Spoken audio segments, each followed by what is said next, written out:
Hi, I'm your host Vasco Duarte. Welcome to the Scrum Master Toolbox podcast, where we share tips and tricks from Scrum Masters around the world. Every day, we bring you inspiring answers to important questions that all Scrum Masters face day after day. Hello, everybody. Welcome to one more week of the Scrum Master Toolbox podcast. This week, joining us from the UK is John Albrecht. Hi, John. Welcome. Hi, Vasco. So John is an Agile Person, that's his term, for the team, by the team, used to be a developer, got into Agile in 2003, 2004 via Extreme Programming, XP. I'm sure we have a lot to talk about that. Then Kanban, then Scrum. Some of his key ideas are principles over practices, no estimates, which means we have a lot to talk about. He loves working with teams and organizations, focusing on the softer side and finding what they and customers need and what works for them. So, John, that was a short intro. Take a minute. Tell us a little bit more about yourself. And how did you end up becoming a Scrum Master? Yeah, thank you. A bit about myself. Yeah, I'm John. I'm a Scrum Master, Agile Person. I guess I'm doing Scrum now, but that wasn't the route in. I used to be a software developer, did the usual thing as a software developer, learned to code when I was a kid, went to university as doing software development, got a job as a software developer, and then sort of stumbled into Agile in about 2003, 2004. At the time, I was working with an organization, and we were doing stuff, working with people in the business, talking to our customers, and building things, building everything that the business needed. And it was kind of working. It was a bit messy, but we were working with the business and building what folk wanted, finding out what they did, and then delivering it to them. We went through a Prince 2 transformation. Oh my God. Well, exactly. Tell us a little bit more about that. Back in the day, traditional project management transformations were a thing. So organizations would look and go, right, well, we need That's true. Many people don't remember that. Yeah, transformation's not new.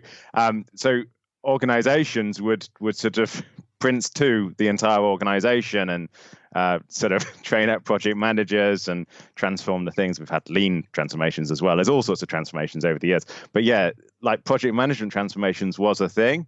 And we went through it. I was trained up as a project manager, went on a couple of courses and various management courses as well. And then we started doing some of the things. I mean, we just hit a wall. It was an incredible thing. We were doing stuff with the business, and suddenly we couldn't do things with the business. Things were much slower.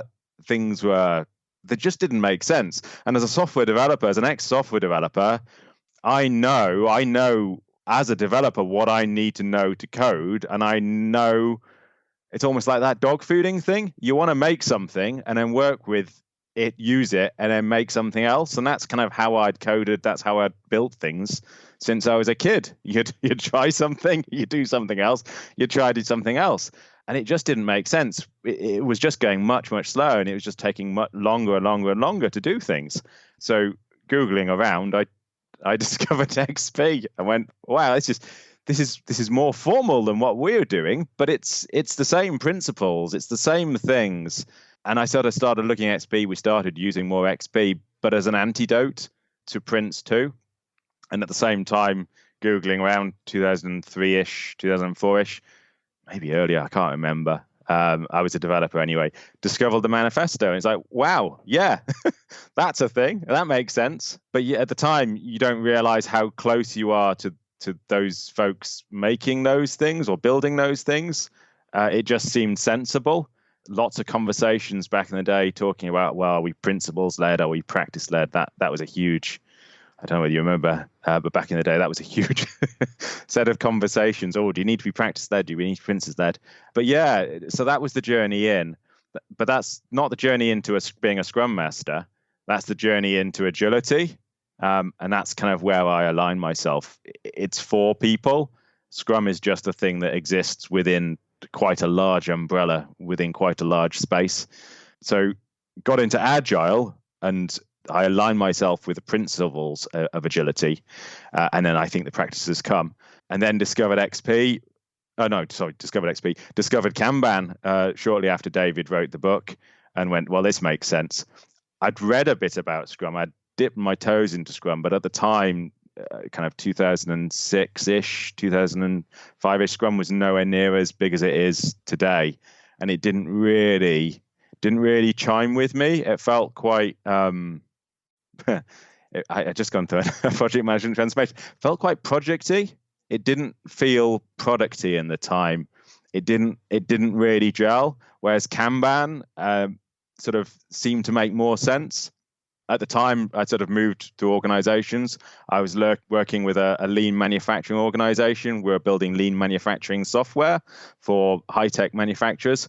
So having Kanban and knowing of Kanban and how lean manufacturing works, and then sort of stumbling across David's book, that kind of made sense. So I sort of aligned myself with Kanban. It sort of lined up with how I see the world. I quite like lean, sort of kind of the respect for people side, and the sort of the house of lean and all of that stuff kind of makes sense. So I sort of aligned myself with Kanban, aligned myself with agility, and then it just kept on going and just kept on going. And then eventually discovered Scrum. Discovered, kind of got more into Scrum and discovered the softer side and discovered how that can really work for you.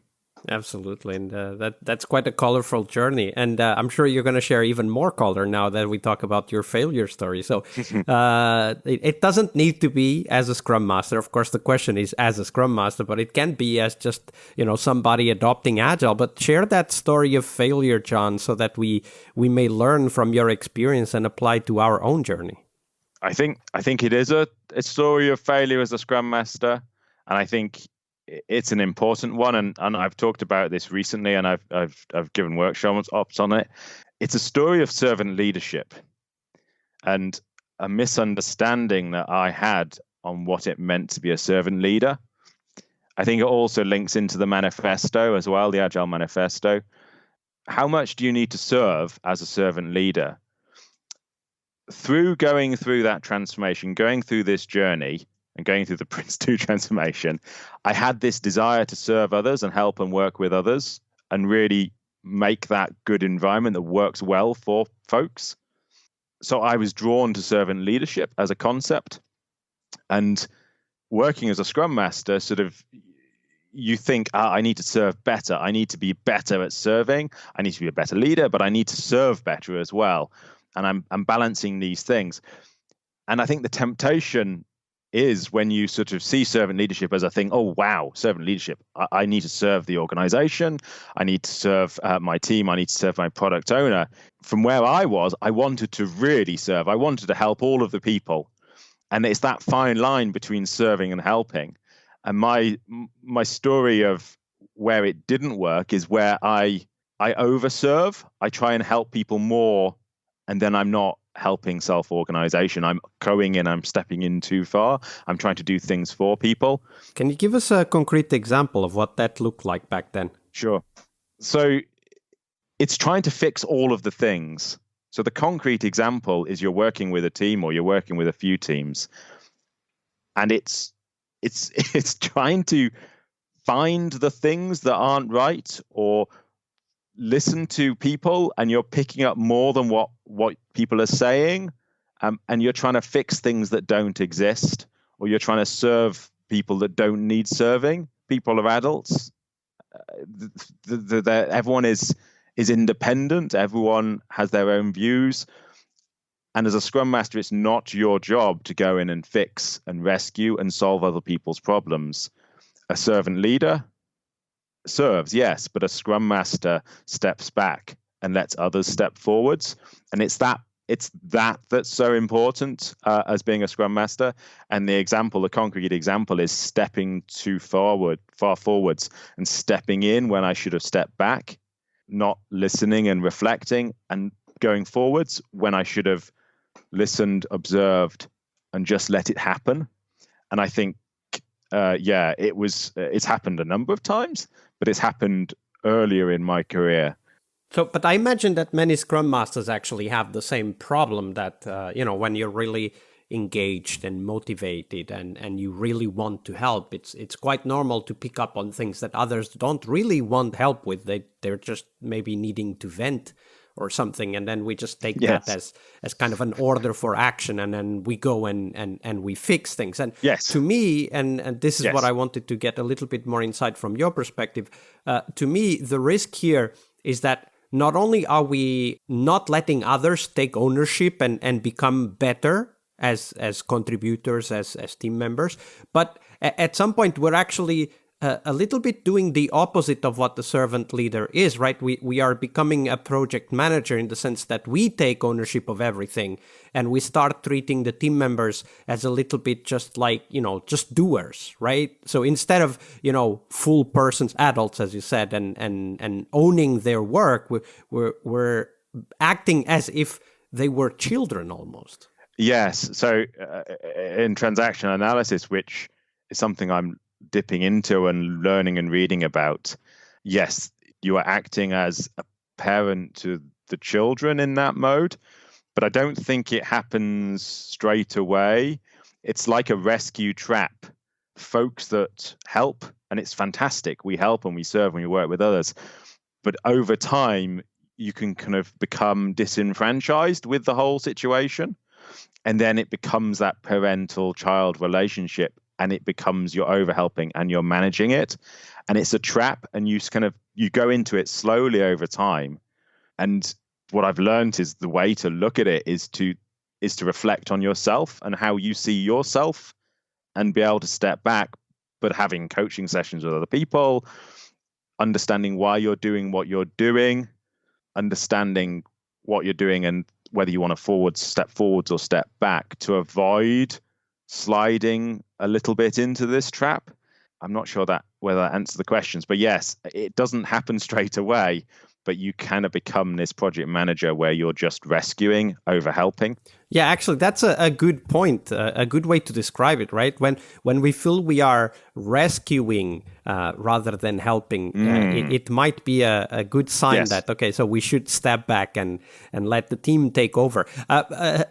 Kind of a trick that I usually use for myself is instead of taking action, I ask others like, so what would you do in that situation? How would you make the situation better?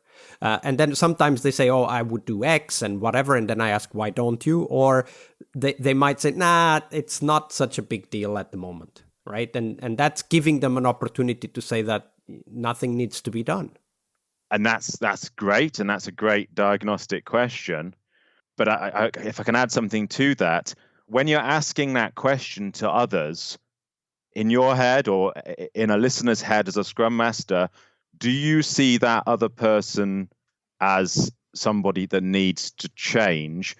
Or are you assuming that person has good intent and they're totally fine as they are? And that's the difference between rescuing and coaching and helping in my mind. So if you ask the question, how would you do that? But in your mind, you're thinking that person's doing it wrong. you are rescuing because your intent is they're doing the wrong thing. If you're asking the question with an open intent, well, how would you do that? But you think what they're doing is actually right. You're not rescuing. You're just asking a clarifying question. And it's that fine line of self-reflection that I said before. So when I ask questions, I reflect after events. I reflect what my intent is and what I think of others. And I try and one thing you can say is assume positive intent. That's not entirely clear.